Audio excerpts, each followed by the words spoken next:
Hello दोस्तों, मैं हूँ प्रीतिका और आप सभी को राधे राधे। और यहाँ पे भिलाई में जो है वो भिलाई के जयंती स्टेडियम में हो रहा है श्रीमद् भागवत का कथा। और वृंदावन से आए हुए हैं कथावाचक श्री देवकी नंदन जी। तो अगर आप से हाथ जोड़ के निवेदन है कि अगर आप भिलाई से हैं और सनातन धर्म को मानते हैं तो आप आ जाइए भिलाई के जयंती स्टेडियम, क्योंकि यहाँ पे श्रीमद् भागवत का जो कथा श्री देवकी नंदन जी बता रहे हैं ना, वो हमारे समाज और हमारे सनातन धर्म को बढ़ावा देगा और हमारे बच्चों का भविष्य भी जो है वो सुधारेगा। और जो हम अपने बच्चों को सिखाना चाहते हैं वो हमारे आजकल के बच्चे नहीं सीखते हैं। तो आप अपने बच्चों को कथा में लाएं ताकि आपके बच्चे भी जो हैं वो सनातन धर्म को ग्रहण कर सकें। तो वीडियो को लास्ट तक देखिएगा दोस्तों। तो वीडियो को स्टार्ट कर लेते हैं। और उस लकड़ी को हाथ में लेकर कहा, बीरबल, मैंने सुना है तुम बहुत बुद्धिमान हो। मैं भी जानना चाहता हूं तुम कितने बुद्धिमान हो। तुम एक काम करोगे? बोले क्या?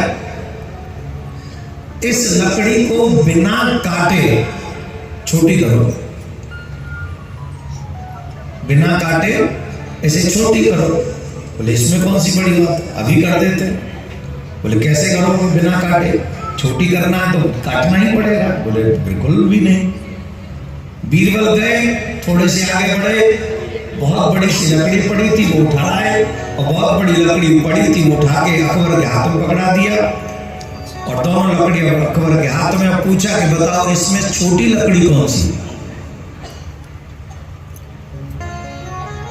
तो अकबर बड़े जोर से ठाका मार के हंसा और उसे लगा कि बिना काटे भी लकड़ी को छोटा किया जा सकता है, कि अगर उस आपके हाथ में बड़ी लकड़ी आ जाए।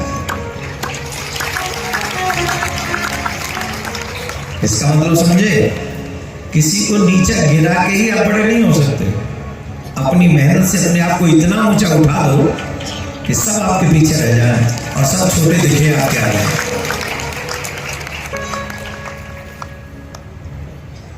एक बात सीख ले, आपकी मेहनत, आपकी सफलता तभी तक टिकी रहेगी जब तक आप ईमानदारी से मेहनत करते हो।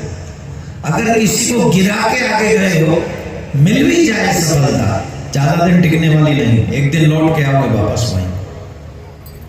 इसलिए बी केयरफुल। मनुष्य जीवन मिला है और मनुष्य जीवन मिलने के बाद में अगर हम किसी का बुरा करते हैं या किसी को गिराते हैं या किसी को गाली देते हैं या बददुआ देते हैं या बुरा बोलते हैं, सब व्यर्थ हो जाता है। हमारा किया हुआ भजन जब तब सब व्यर्थ। इसलिए आइए हम और आप सभी इस शुभ विचार के साथ आगे बढ़े कि हम लोगों को अपने जीवन में हमेशा मेहनत करनी है, सफलता प्राप्त करनी है, किसी को नीचे गिराना नहीं, अपने आप को उठाने के लिए मेहनत करनी है। क्या बोलना पड़ेगा? ऐसे जोर से। कितने धीरे बोल रहे तुम? ये बात कोई बात है क्या? तो अब बताइए, कल भागवत कथा आपने सुनी, महात्मा सुना, और उस भागवत महात्मा में आपने सुना कि धुंधकारी जैसा व्यक्ति जो मरने के बाद में प्रेत बनाता, उसका कल्याण भागवत सुन के हो गया। सुना कि नहीं? किस किस ने सुनी थी कल कथा? तो जब प्रेत का कल्याण हो सकता है तो हमारा नहीं होगा? नहीं होगा।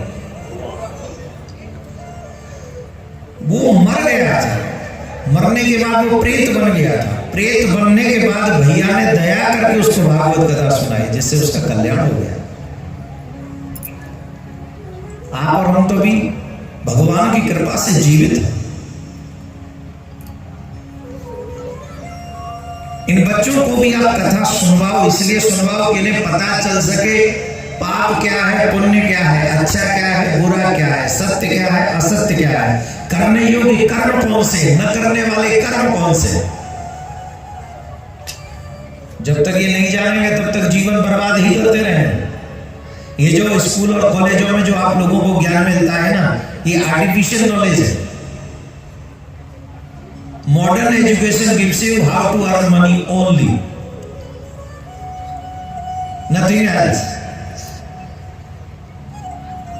Modern education gives you how to earn money, but your pure education, your real education, religious education teaches you how to live life.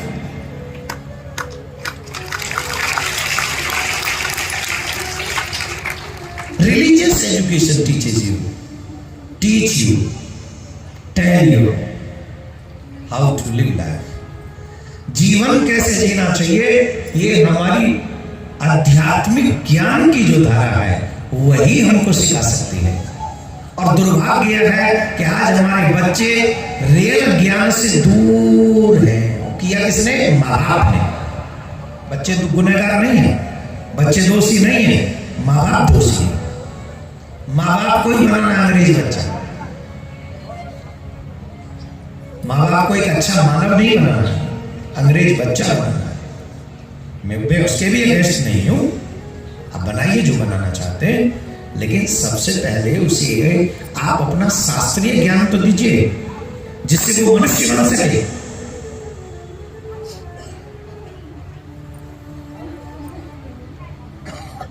भगवान श्री कृष्ण गोलोक में विराजमान है, उदास बैठे हुए हैं। किशोरी जी ने पूछा उदास क्यों हो? श्री कृष्ण ने कहा ये कलयुग का मनुष्य अपना ही भला बुरा नहीं जानता। मेरा भला किसमें है, मेरा बुरा किसमें है, ये खुद का भला बुरा नहीं जानता। और जब ये अपना भला बुरा नहीं जानेगा तो फंसेगा कि नहीं फंसेगा? शेर के पिंजरे में हमें पता हो गया शेर है, या हमें ये ना पता हो कि शेर होता है तो करता क्या है, और हम उसी पिंजरे में जाके बैठ जाएं तो क्या होगा? हमारा जवाब दो, क्या होगा? अच्छा होगा या सिया रामचंद्र की जय, राम नाम। ओके, तो चिता पे भी चढ़ाने को बॉडी न मिले, हड्डी हड्डी न मिलेगी। किसी गलती किसकी थी? कुछ नॉलेज नहीं थी हमें। हमें क्या पता था वहां सिंह बैठा है, और फिर ये भी नहीं पता था सिंह बैठा है तो करता क्या है। इसलिए पता होना चाहिए वो कर क्या सकता है। वैसे ही हम इस संसार में जो आए हैं, और इस संसार में आने के बाद अगर हमें पता न हो कि हम क्या करें और क्या न करें, फंसेंगे कि नहीं? जो काम पशु करते हैं वही काम अगर मानव करे तो मानव को मानव कौन कहेगा? तुम्हें भोजन की चिंता है, पशुओं को भोजन की चिंता है। तुम्हें परिवार की चिंता है, पशुओं को भी परिवार की चिंता है। तुम्हें सोने की चिंता है, पशुओं को भी सोने की चिंता है। तुम्हें कमाने की चिंता है तो पशुओं को भी कमाने की चिंता है।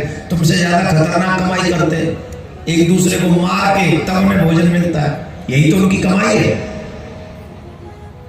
कोई पानी में जल मार के ले आता है, कोई ऊपर से ले आता है ना? कितनी खतरनाक कमाई करते हैं वो लोग।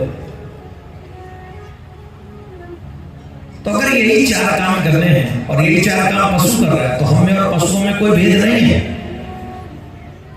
कोई भेद नहीं। राधे राधे बोलना पड़ेगा। धीरे बोल रहे हो तो बात नहीं बनेगी, थोड़ा दम खम के साथ बोलो। ऐसे बोलो, थोड़ा पाप तो कटेंगे तुम्हारे। अब मेरे तो कटेंगे ही साथ में, मैं सुनूंगा, मैं बोलूंगा, मैं बुलवाऊंगा तो मेरे भी कटेंगे, बोलने वालों के भी तो कटेंगे। तो दोस्तों, आज दूसरे दिन की कथा जो है वो समाप्त हो चुकी है, और ज़्यादा से ज़्यादा संख्या में आए और अपने धर्म को बढ़ाएं, सनातनी बने। तो वीडियो अच्छी लगी है तो लाइक करें, कमेंट